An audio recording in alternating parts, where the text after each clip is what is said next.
Hello and welcome to a quick lesson on how to find the equation for a line's slope-intercept form from just 2 points. Before we begin, let's review the formula for slope. The most commonly known formula for slope is rise over run, but that's not the one we'll be using in this lesson.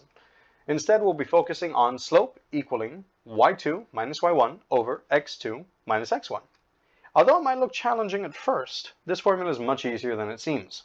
Whenever you're trying to calculate the slope of a line, you'll be given at least 2 of the points on it. These points each have an x and a y value.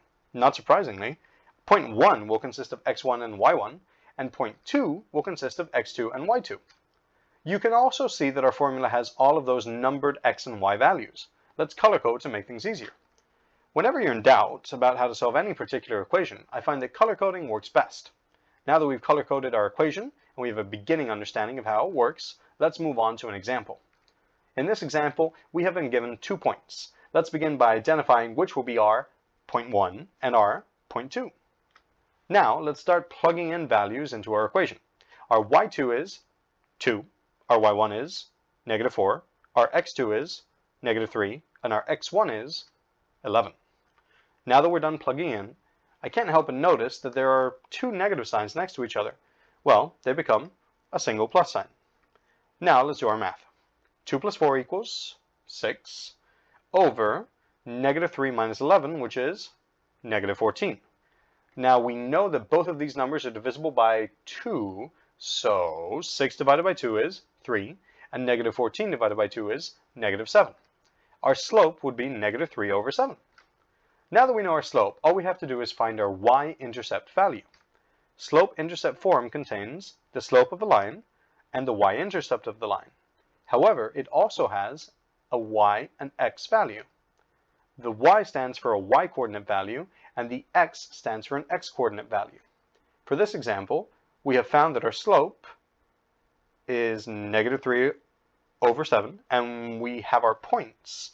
We don't need 2 points to plug them into y equals mx plus b form though. We just need 1. So let's begin. We start by writing out the formula y equals mx plus b. Next, we color code the formula. Let's just not stop there though. Let's also color code our information. We know that our x value in point 1 will be 11, and we know that our y value in point 1 will be -4. We also know that our slope is -3 over 7. Now, let's start plugging in information. Y will be -4 equals m, which is -3 over 7, times x, which is 11, plus b. Now we treat this like a regular equation and solve. -3 over 7 times 11 equals -33 over 7. Now in order to get the b alone on the right of the equation, we have to add 33 over 7 to both sides of the equation. -33 over 7 and +33 over 7 cancel out on the right, and -4 plus -33 over 7 gives us 5 over 7 on the left. Our b is 5 over 7. Since b is our y-intercept, we now know enough to fill in all the gaps in our equation. Let's start by color coding all the information we need. Now, let's plug in values. Y equals -3 over 7, x plus 5 over 7. That's it. I know this process can seem a bit lengthy, but as long as you stay organized and color code, you can do it. I hope this video helped you.